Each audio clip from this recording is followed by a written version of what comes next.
with Rebecca Denison from Digitas in Chicago. How you doing, Rebecca? Oh, fabulous. Good. Thanks for joining us today. You guys know how 52 Comms Mixup works. We're going to do 4 questions, 2 kind of more business-related, work-related, 1 about something fun, and 1 about a cause or a passion that our interviewee has. So you ready to get started? Absolutely. All right, right on. Rebecca's coming to us from the Starbucks in her building, and I'm thinking right now I need some coffee. So, okay. Let me jump over to my cheat sheet here, my questions. So Rebecca, you work as a social media analyst for Digitas, and I know you have a strong passion for measurement analytics through your tweets, through your blog posts, through what I've heard from other people. So tell me about what you've learned about measurement in the last year. Like I always like to ask people, like, kind of what are the biggest, things you've learned recently on that subject. It's always evolving, and maybe some of your greatest mentors, or maybe one person you'd point people to reading or checking out. I think the biggest thing I've learned about measurement maybe the last year is the lack of data integration. So there's so many tools that can pull together social media posts. You can look at your Facebook and your Twitter and all those things, but there aren't really a lot of resources yet that can really integrate your data to the point that you can understand how maybe your Facebook is affecting your search versus Twitter versus other parts of your web ecosystem. Okay. And I think that's really, and I talked about that at some point in my blog last week, that's like really the next big coming is we need to understand how we can integrate data and pull the pieces together to really start connecting the dots and figuring out how social media really is moving the needle. Yeah, so you're saying you can kind of see things like inside of the channel, but not really as it relates to how they all work together. Yeah, I mean, you can look at your Facebook insights all day long, but it's not going to tell you very much about how your Facebook page may be driving in additional search results or driving traffic to your web page. So you need to be able to see the integration, and it's just not totally there yet. Right. No, I definitely know what you mean, and I know people are always looking for mentors or people to read or follow when it comes to this topic, because to so many communicators it's math, right? We didn't go to school to do math, so Right. who would you point people to? Are there some names you'd share? Oh yeah, my favorites are Katie Paine. I know she's a big one in PR, but she and I worked with her when I was in college, and she was really the first person who set me down the path that I'm on. So she's always been a big role model, and she's just wicked smart, and she's always, on the bleeding edge of this measurement stuff. So she's always a great one to watch. Right. I always enjoy Avinash as well. Avinash, I always butcher his last name, but he's more on the web analytics side of things, but he also just gives a lot of ROI and pure calculations that really help, whether or not you're looking at web analytics specifically, just across the board in your measurement. So I tend to look at him. Yeah, and is his blog called, is it called webanalytics.com, or I forget what it's called, but I read him too. I know what you're talking about. Yeah, I think he's avinash.com, but it is like Web Analytics 2.0 or something like that. Okay, avinash.com, or Google Avinash. It's not the most common name. You'll find him. So. Yeah, he's pretty big too. Right. Yeah, he's got a couple of books out there. Okay, so for question 2, and you started talking about it a little bit, but I was reading your blog the other day, and you wrote a blog post titled, "Is the whole greater than the sum of the parts in data analysis?" And one of the things you said in there was, the next big wave of social media data analysis is coming.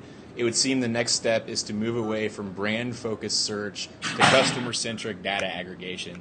Tell us what you meant by that and kind of what you were talking about in that post, 'cause I thought it was really interesting. It's always interesting to talk about like what the next wave is, what the next thing that's coming. Yeah, so I've just been noticing more and more this trend towards, you have your Radian 6, your Sysmos, all of these social media monitoring and measurement tools, which really serve as almost a brand mention aggregator. So you can go in and search for, say, Starbucks, and it'll pull up every Facebook post and tweet and blog post and yada, yada, yada that mentions Starbucks, but it doesn't give you a really full picture of who your actual consumers are. And what a few places are already doing is taking, maybe I check in here, I say I'm at a Starbucks, then they pull in data just about me to try to figure out more about, do I come to Starbucks often? Am I a big Caribou fan? Is this a big win for them because I'm at Starbucks? Right. Am I one of their biggest advocates? Just really trying to pull in data about consumers from different, places and different points to try to help create or just understand better who are your your customers and, what are their motivations and where are they coming from?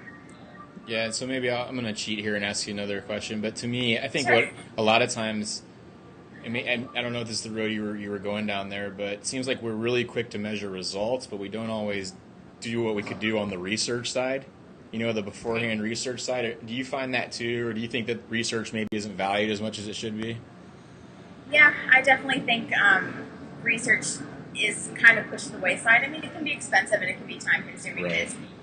A lot of the times I think some people don't understand the value they can get from research. So, yeah, I mean, I'm with you there, and I really think we need to do something to educate everyone and bring research on board because we're awesome, and it really does tell you a lot more than just, hey, there were 1,200 people who talked about you on Twitter, and a bunch of people wrote on your Facebook wall.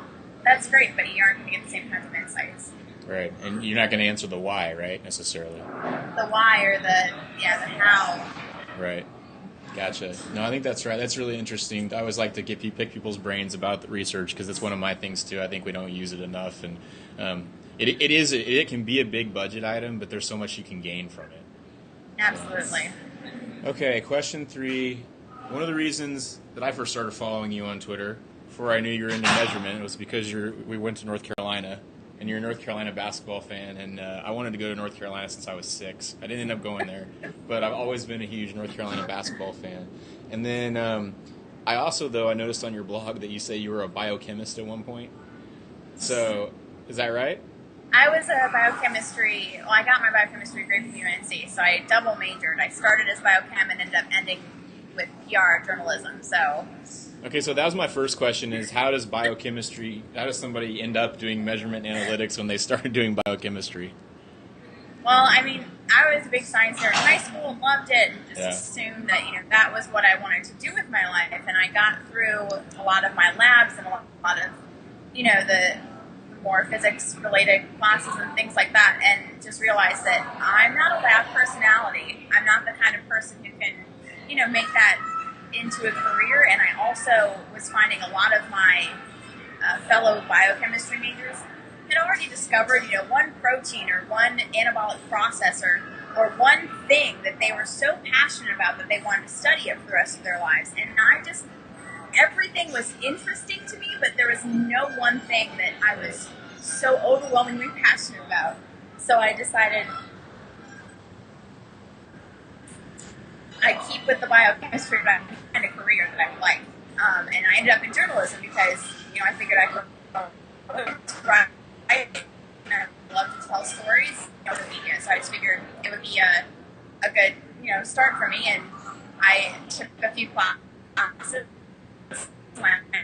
At Katie Paine was my very first PR class, like the second or third week. And as soon as I heard her talk, I was like, done. That is exactly what I'm going to do with life because, she's got it all figured out. She's got the measurement, but she also has the communications, and that was it for me. So. Yeah, it's interesting how you can have like one moment like that in school that like changes the direction you go. Yep. I had a similar one I tell people about all the time. I wanted to be a sports journalist until we were on trimester at Northwestern. So until my second semester senior year, and I took a sports journalism class from a guy named Andy Bagnotto, used to cover college football for the Tribune. And he gets up one day in class, and I don't know if he had a bad day or what, and he's like, you all need to decide if you're sports fans or if you want to be a sports journalist. And he's like, they're two completely different things. He's like, when I'm in my free time, I don't watch sports, I don't talk about sports, I don't do anything with sports because it's my job. And I was kind of like, oh, that's not at all what I was trying to do by being a sports journalist. I was like, that doesn't sound like very much fun at all. So yeah, I turned to the PR track shortly after that. So there you go. I know, it's funny how those things work out. I was like, that's probably the one moment from all my education I remember most. Okay, being in North Carolina, talk to me about going to school there. What's your best basketball moment or memory from going to school there? Best basketball memory. Oh gosh. Well, I've spent all 4 years there with Tyler Hansbrough, so there are a lot of really good memories. I think my favorite was probably I was actually up there for the 100th celebrations, the 100th season for the Tar Heels, and they brought out all of the surviving, alum that they could find, and there are these guys who played in like the 1930s and 1940s, just walking out on the court, slapping hands with Michael Jordan, and it was just about the coolest thing to be able to see firsthand that legacy and just the incredible, family that is UNC and UNC basketball. So I think just being able to see that tradition really come to life was a really big deal. And also the, 2009 national championship. My senior year wasn't too bad either. That was pretty great. Good timing, right? Is Franklin Street really as nuts as it looks after a national championship? Absolutely. I didn't actually, I was out there for probably an hour and a half or 2 hours, and I actually never made it on to Franklin Street. I was on South Columbia, which kind of leads up to it, but there was so much crowd, there were so many people that I just could not get myself actually onto Franklin Street. And they were tearing down road signs and using them as like tables so people could stand on them, and it was just, it was nonstop. I mean, anything that you could pull down was pulled down. And there were lots of chants and singing, and it was just a blast.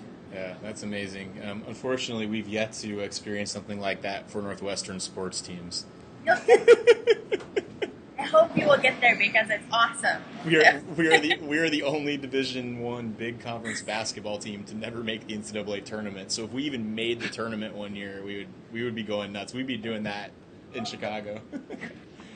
So last question I always ask people is, tell us about a cause that's important to you or something you're passionate about. It doesn't have to be a cause. People have said things like TED before, or other things that just really kind of get them going. So what would yours be? Mine would be Pause. Okay. It's a no-kill shelter here in Chicago, and their goal is to eventually make Chicago a no-kill city. So, no dog or cat or other domestic animal will ever be euthanized just because they don't have a home. I've been volunteering there since I moved to Chicago, and I just adopted a cat from them about 2 or 3 months ago. So they're definitely near and dear to my heart. It's a great little organization, and they just have so many great little animals. I hope everyone will go and adopt a dog. They're fabulous. Yeah, that's really cool. Do you have other pets besides the cat? Do you have a dog or? I don't. I grew up with cats and dogs. Mm-hmm. My parents have a dog right now, and they have a couple of cats. But this is my first. I'm a grown up now. I should have my own pet. So he's my first cat. But that's cool. It's a little bit harder to have dogs in Chicago too. I know, because it's just the lack of space sometimes. So. It absolutely is. There are very few apartment buildings that will let you have dogs above 25 pounds, and to be honest, I just didn't think I had a flexible enough work schedule yet to be able to, I'm sorry, it's 5, I have to go home and walk my dog, so I can't finish that work for you, I'm going to go. That might not go over too well, huh? I really got, I don't think my boss would love that. If I was like, no, I'm sorry, my dog has to go out, so later. Nice. Well, we have two Irish setters. They're both about 65 pounds, Denison and Murphy. And I can't really imagine life without. I mean, we had a dog growing up for a while, but it's hard to imagine not having them now. So that's a cool cause. I had not heard of that before, but it's Pause. Is it PAWS? PAWS. I think it stands for Pets Are Worth Saving. Okay. So they have a couple places in Chicago, and they're really great, and they're all over the place. So they're very helpful too. My cat has some digestion issues. They figured out he's allergic to something, but we were struggling to find this prescription food he needs, and I called them up to tell them, and they were, come on down, we'll give you some to tide you over until you can figure it out. So once you adopt a pet from them, they're so helpful, and all they want to do is make sure that you and your pet are happy. So they're just wonderful. Nice, that's very cool. That sounds like such a great organization. Well, thanks for taking the time today, Rebecca. I always like to give people's contact information at the end. So you're at Rebecca Denison on Twitter. Blog is RebeccaDenison.com, right?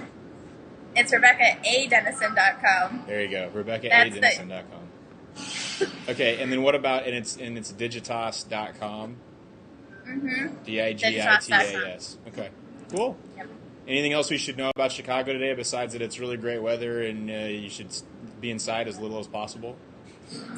Yeah, you should go outside, enjoy the lake and the river views. It's just beautiful out. That's all. Oh, and don't don't go spoil your day with the Cubs game because they'll probably lose. So I know that. Living in Wrigleyville, I know exactly what you mean. Thanks, Rebecca, for the time. I appreciate it.